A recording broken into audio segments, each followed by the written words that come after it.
Dzień dobry Pani Agnieszko. Dzień dobry Pani. Cieszę się, że zgodziła się Pani wziąć udział w projekcie CERWIW.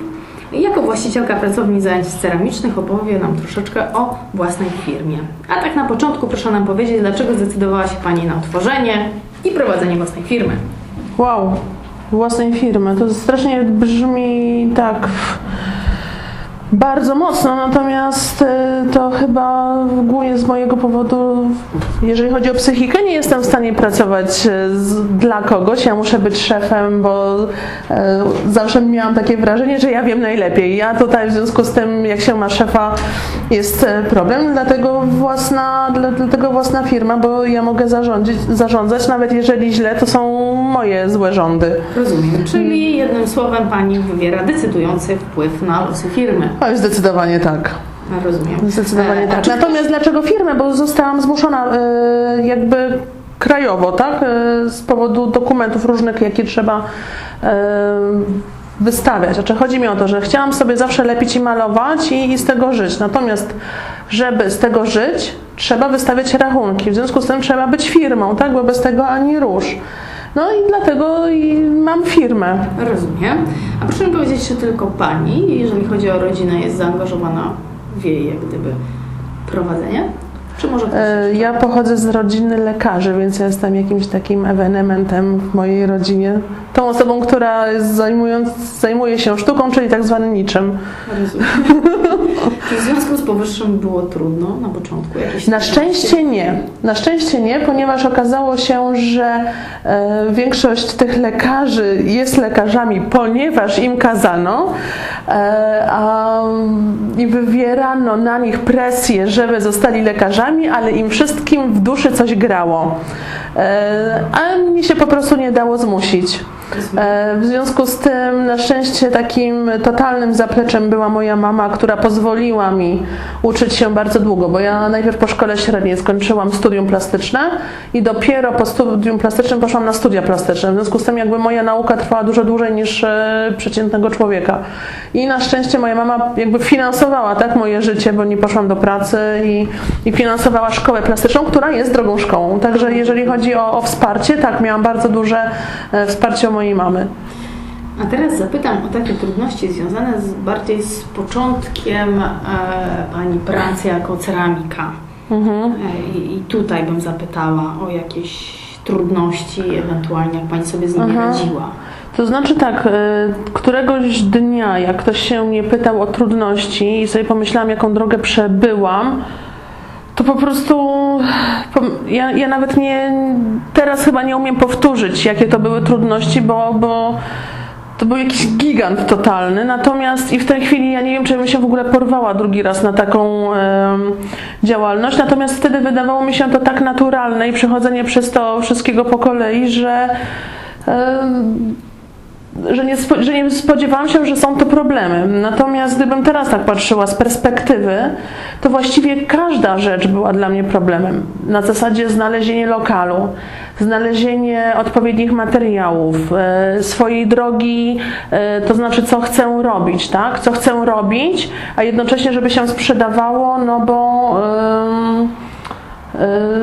tą firmę trzeba z czegoś utrzymać i tak dalej, i tak dalej. Ja pamiętam taki moment, kiedy szłam po ulicy i cały czas myślałam tylko, Boże, czym się ma moja firma zajmować, żeby przynosiła dochody, i pamiętam dokładnie moment, to było na rogu Marszałkowskiej i Alei Jerozolimskiej, wychodziłam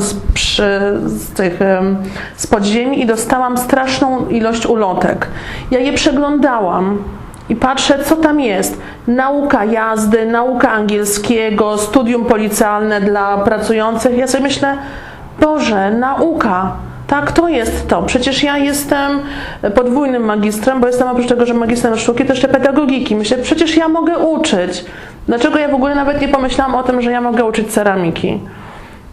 I jakby tutaj znalazłam swój myk, tak? Dlatego, że oprócz tego, że jakby jestem magister sztuki, to mogę uczyć i w przedszkolach, i na uczelniach wyższych, także jakby ta moja umiejętność nauki jest bardzo duża i to był jakby taki myk, kiedy wiedziałam, że mogę już otwierać firmę, bo mam jakby stałe zabezpieczenie, bo jakby spodziewałam się, że będzie parę osób chętnych do przychodzenia na zajęcia. Super, to wróćmy teraz właśnie do tego momentu, kiedy już Pani wiedziała, że w którą stronę pójść. I to było właśnie związane z tą ceramiką. I czy przypomina sobie Pani jakiś konkretny jakiś problem, konkretne zadanie, które sprawiło Pani szczególnie dużo trudności, ewentualnie, żeby nam opowiedzieć i przybliżyć potomkom lub ludziom, którzy byliby zainteresowani albo chcieliby pójść Pani w ślad, żeby nie powielali tych samych błędów? Kilka było takich problemów, szczerze mówiąc, tylko że ja zaczynałam w czasach, kiedy nie było materiałów zbyt wielu dostępnych. No teraz mamy kilka sklepów z bardzo dobrymi cenami. W związku z tym to jakby ja już nie widzę problemu, bo się im idzie, kupuje i tylko zawartość naszego portfela jest ograniczeniem. Natomiast wtedy i przypuszczam, że teraz również problemem jest lokal. Ze względu na to, że musi być dostosowany, ponieważ musi być i dobra wentylacja ze względu na piece, musi być tak usytuowany, żeby te ciężary, a jest przy ceramice sporo ciężarów, żeby móc wnosić i wynosić cały czas. Oprócz tego oświetlenie musi być dobre, no musimy pracować w dobrym oświetleniu. I później się okazuje, przy ilościach już jak się pracuje, że potrzebujemy coraz więcej miejsca, ze względu na to, że ja na początku miałam 17 metrów i wydawało mi się, że mam totalny luksus, a teraz przy 40 uważam, że po prostu nie mam w ogóle miejsca. To chodzi po prostu o rozwój firmy, że im człowiek więcej pracuje, tym więcej potrzebuje miejsca, żeby... To wziąć na początku pod uwagę, że może być rozwój i że trzeba perspektywicznie myśleć. Tak. I że będzie trzeba zmieniać lokal na przykład. Jasne. I żeby się tego nie bać. Nie bać się, dobrze, fajnie. A proszę mi powiedzieć, bo tutaj Pani tak dzielnie z tego, co słyszę, sobie radzi. Nieprawda. A czy zdarzył się ktoś, kto szczególnie pomógł, albo na przykład jakiś problem technologiczny rozwiązał, albo poradził w jakiś sposób wyjść do klientów? Tak, miałam taki rzeczywiście problem. Były wakacje. Moje pierwsze wakacje, kiedy miałam firmę, były dla mnie totalnym szokiem, tak? Ze względu na to, że od samego początku zajęłam się nauką, w związku z tym, nie ja nauką, tylko ja uczyłam, nagle się okazało, że przyszły wakacje i nie ma ludzi. Tak? Czyli ja nie mam przychodów, czyli nie mam z czego zapłacić wszystkich kosztów.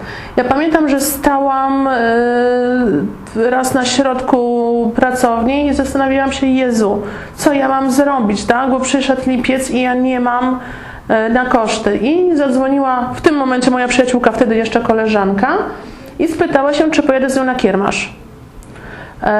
I pojechałam. Co okazało się na szczęście dla mnie finansowym sukcesem, dzięki czemu mogłam zapłacić za rachunki, tak, żeby zarobić. Dokładnie. I nagle się okazało, że trzeba się zajmować, że pracownia ceramiczna powinna mieć kilka, nie wiem jak to powiedzieć, dróg, gałęzi przychodów, tak, znaczy dochodów, ze względu na to, że są różne czasy, tak, że trzeba, jakby rok jest podzielony i na wakacje, i na święta jedne, drugie, tak, i trzeba myśleć jakby troszeczkę do przodu, tak, ze względu na to, że ceramika potrzebuje trochę czasu, w związku z tym trzeba myśleć, że skoro przychodzą wakacje, czyli to jest moment, kiedy trzeba wybrać się na kiermasz jeden, drugi, żeby zarobić, a jak przychodzi wrzesień, tak, to trzeba dać informację o tym, że uwaga, zaczynamy zajęcia. Super, dziękuję. To jeszcze w zasadzie dwa kończące pytania, bo bardzo dobrze nam idzie. Czy z perspektywy czasu postąpiłaby Pani w jakiejś sytuacji inaczej, gdyby dysponowała Pani tą wiedzą, którą ma dzisiaj? Nie, jestem tak wspaniała, że nie. Czyli wróciłyśmy teraz do punktu pierwszego, dlaczego jestem szefem, tak? Nie, to jest punkt 8, które od razu udzieliła, przypuszczam, Pani odpowiedzi. Czy uważa Pani siebie za człowieka sukcesu? Nie, w żadnym Więc wypadku. Więc powoli chyba tak, ja tutaj bym się jednak skłaniała. Znaczy, nie, to nie jest sukces, to jest wynik mojej ciężkiej pracy wieloletniej.